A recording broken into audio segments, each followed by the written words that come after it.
What's going on, guys? This is Berz. I want to talk to you today about the Hazard 4 Patrol Pack. This is one of the newer packs on the market. Not necessarily, within the last few weeks, but definitely in the last few years. This is a newer pack that came to market by Hazard 4. It has a lot of cool features. One of the features it has is it has a thermo molded part here on the top, which we'll get to a little bit later. But it's actually a hard kind of, it isn't plastic, but it's thermo molded, and you put your valuables in there, which I'm going to show you a little bit later.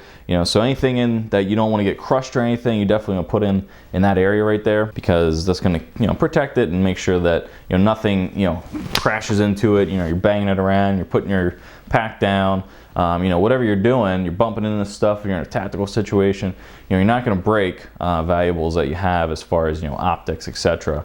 If you put them in there. And that's what I've used mine for. So let's get down to some of the specifics. All right, so as you can see on the bottom here, I have a wool blanket on the bottom there, and that's the really cool thing I like about this is it has this area right here with the nice straps where you can go ahead and put a bedroll. Like I said, I have a wool blanket on here because this is kind of like somewhat like a bug out bag, but I have that on here. It stays on real nice, and you can see it's a full wool blanket there. So as you can see here, it has these nice loops on the bottom, nice tightening down, nice strap action going on.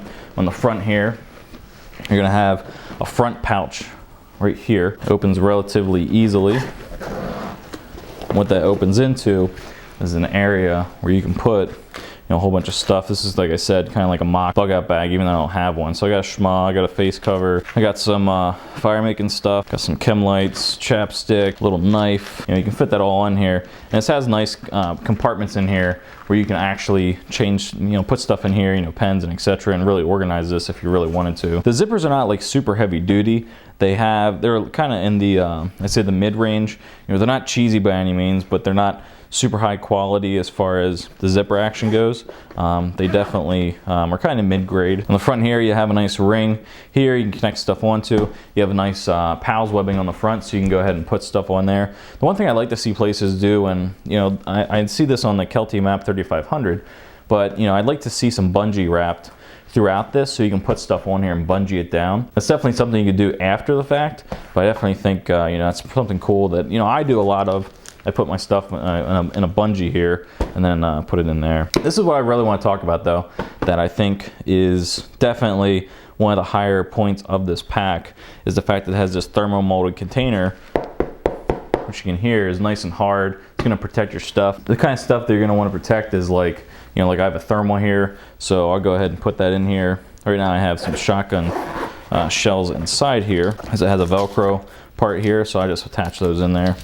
But you can put your thermal in here, shut this, and then not have to worry about that getting all beat up and banged up, because you have this molded container here that's not going to deform very easily, and definitely provides a lot of protection for stuff like optics, like I was just stating. With this thermal device here, very expensive thermal device, that's the kind of stuff that you want to put in here so it doesn't get broken, it doesn't get all damaged or anything like that. You can fit a decent amount of stuff in here, and it's nice and padded on the inside and soft, so that you don't have any kind of abrasion or anything for what you put in there. Moving to the middle of the pack, you can see here, this will open up. You're just gonna have kind of like a mid, opening, some clothes and stuff. This pack is 20 by 14 by 8. Give or take a half an inch here or there. This mid part here where you open up has probably about 3 inches of depth, and it's nice and smooth. Definitely a place where you could definitely store some food and etc. in the middle of the pack here if you'd wanted to. But ultimately what you want to get to is the main part, which I don't understand why only the main part has these type of pull ties. I wish the whole pack would have them, because they're a lot better to grab and pull than just a regular pull tie. So on the inside here, you're gonna have some more area, and I have some clothes in here, some shirts and a pant. You have a nice grommet on the bottom here for drainage, which is awesome. You don't see that a ton. I got some meals in the back, so I got 2 MREs in the back, and you have this pouch right here where you could run, if you wanted to, run some more hydration here. You can. It's nice and soft on the inside. And then moving to the back here, if you wanted to do the option for the hydration, where I have mine, is right here on the back. Right here on the back. To get around it, the easiest way is to actually take those load balancers out or off, and then you can get into your hydration. And you can fit a nice hydration pouch in here, easily up to 100 ounces, which is what this one is. And you know, it's in there. It's definitely, what's the word? It's definitely insulated somewhat in the way that it is in here. And that's one of the positives, is it's nice and insulated. You know, it stays cold for a pretty long amount of time, even in a really hot environment. So go ahead and put these back on. The one point I will make about the actual buckles here is I'm not a huge fan of them because they're so easy to engage. You know, I like buckles. You know, at some point buckles are going to fail in the worst period of time that you're going to have in your entire life, whenever that is, not sure. But when you have buckles like the ones on here that are rather easy to engage, they're great to, you know, for quick release and such, but that's going to come off at the worst period of time, you know. And this isn't a horrible thing here, but you know, when you're talking about pumping in a bunch of stuff, you know, say you're walking around, you have your plate carrier on, and your sternum strap kind of comes undone because this is engaging with your plate carrier, maybe rubbing against something, etc. And you know, all of a sudden your sternum strap comes off and your balance is kind of all goofed up because, you know, now you're not buckled in, you know. Click it or ticket. You know, that's the one thing I did notice with that, is the buckles on this are very, you know, simple to engage and easy to engage, which means them coming off is definitely raised. I had it happen to me once, and that's the only reason I'm mentioning it. But it definitely is something I keep an eye on. On the back here, I do like this part right here because it has a nice hard panel. I mean, it's soft, kind of almost like a mild memory foam. But the reason I'm saying hard is because it has these grooves in it which kind of lets airflow in, and that's really going to assist you in hot weather. I haven't had this in super hot weather, but you know, I can definitely feel when you have something that's just flat against your back compared to when you have something that has airflow. So they did a really good job on the back here when it comes to the airflow with that right there. As far as the shoulder straps go, these are pretty basic shoulder straps. They have nice padding. I do like the fact that they're kind of cut out. It matches the human anatomy much better than just a straight strap, which some of them have on the market out there today. Lots of area here for you to actually put stuff on. They have a nice area for you to attach things right here and pretty much everywhere. If you want to move the sternum strap around, you can. That's another positive. You can move it around. It's not the easiest thing in the world compared to, like, say, like a backpack, like an outdoor backpack where you can kind of move it up and down.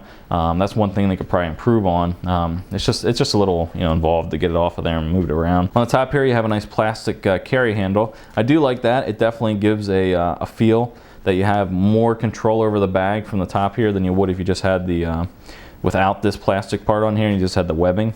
On the top here, you have an area where you can go ahead and put your hydration tube where it can come out over right there. You know, it's a pretty decent pack. On the side here, you have an area you can go ahead and put some stuff here, you know, hydration, what have you.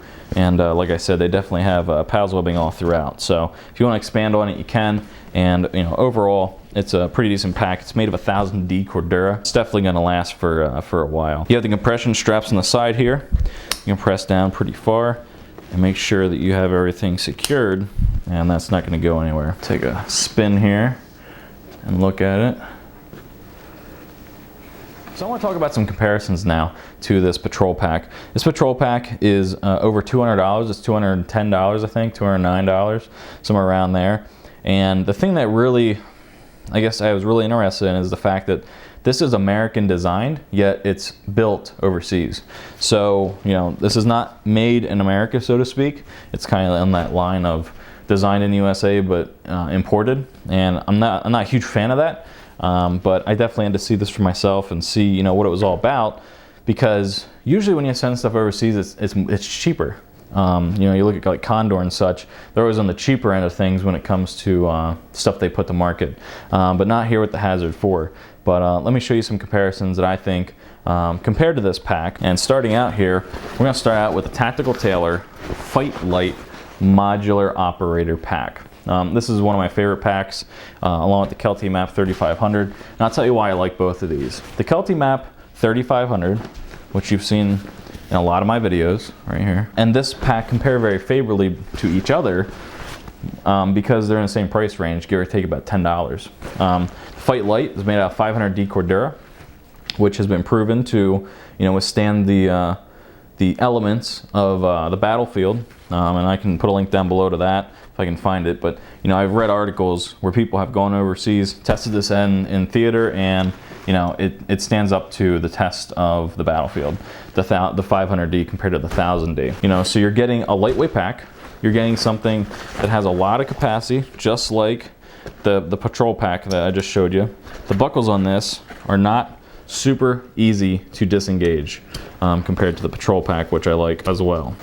So as you can see, this is pretty much just as big. Okay, and this is only $160. USA made in the USA. $160 for, it's either $160 or $170 for this modular operated pack, and it's made in the USA, which for $160, $70 you could save 30, 35, 40 bucks, get yourself one of these, and you're buying an American made product. So that's where my comparison comes in for that. Usually, like I said, when you have stuff overseas, it's going to be cheaper. The labor's cheaper, etc. The Kelty MAP 3500 is a great pack to compare to that, because this as well is made overseas. You're looking at a $150 pack, which is made overseas, which has about the same capacity, pretty much the same setup. I mean, it has a bigger compartment, and then it has a smaller compartment. That one has one in the middle if you want to put stuff in there, but this has two main compartments. It has hydration capability. This doesn't have Molly all over it. That's the only difference really between them. But basically, it's the same thing. Still made of some great material, and it's $50, $60 cheaper. So that's where my question comes in with this pack right here, with this patrol pack by Hazard 4, is the fact that this is made overseas and it's so expensive. Now my first thoughts were possibly that it might be this thermo molded cap right here. I'm sure they had to go in there and design that and kind of maybe get a mold for that, etc. Ultimately, I really don't think it comes down to that.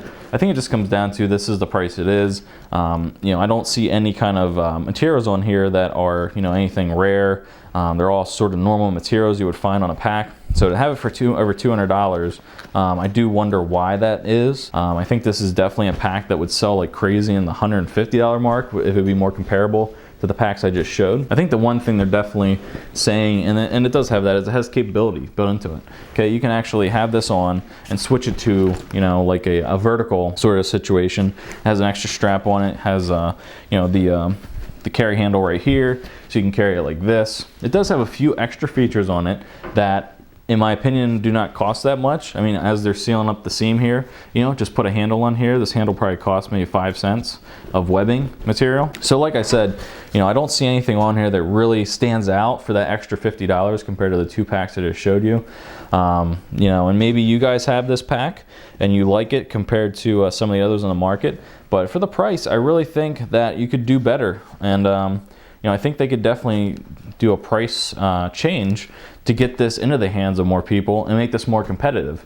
Because if someone's going to spend $200 on a, let's say mid-size backpack, they're gonna look around, and my personal opinion is, if you can find an American-made comparable product, particularly one that is like $40 cheaper, that's definitely the way I go personally. So I definitely think they should look at their marketing on this, and as far as the pricing goes, because I think they could definitely be more competitive if they looked at that and brought the price down. As far as the stitching goes, there's nothing out of whack there. They definitely have some cool features as far as, they have this flap right here that goes over the zipper, probably for precipitation, etc.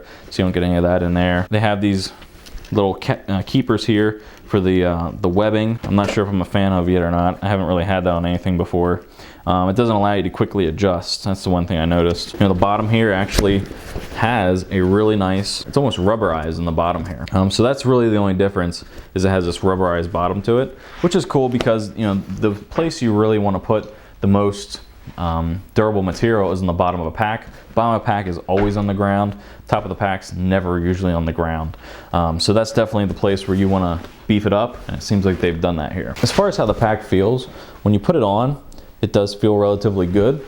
Like I said, it has those shoulder straps that really, let me move this out of the way, bang the microphone there. And it has these shoulder straps that kind of cut in and kind of form fit to you, and you go ahead and tighten these up, you know, and you can see that it doesn't drag down. I don't have the actual waistband on it right now, but you know, it doesn't drag down as far as, you know, you put stuff in it and it's not gonna weigh down. As far as the size goes of this, you can see it comes down, you know, probably about 3/4 of the way down my back. I've used this at the range one time, you know, going into some shooting stances and such, and had this on, and it does work very well as far as the sizing goes, because it's not huge and bulky. You can fit a relatively, you know, good amount of stuff in it, and it's not going to weigh you down or anything like that. And it's definitely something that stays put once you put it on. So if you guys don't mind the price, I definitely think this is something you should take a look at. Like I said, you know, it does have some nice features to it that some others don't. It does have this nice feature on the bottom where you can kind of put, you know, a pad, a sleeping pad, or a bedroll, or whatever you're looking to do there, etc. Has a nice ability to organize stuff in this front pouch. And this thermo mold thing is definitely the selling point. You don't really see this on many on the market. I really honestly haven't seen it on any other ones in the market. And I think it's something that could be integrated into a lot of different backpacks, because, you know, there's a lot of expensive gear that's used in a tactical environment. There's a lot of stuff as far as going outdoors and camping and backpacking that this could definitely, you know, be useful for as well. You're going out there, you take your camera, you want to put it in here, make sure it doesn't get, you know, damaged. It's definitely something I see as a positive. So if you guys have any questions, go ahead and let me know. If you guys have any Hazard 4 packs, go ahead and put it in the comment section down below, or better yet, make a video about it. And until next time, later. The majority of your back probably goes down to, you know, probably around your rump.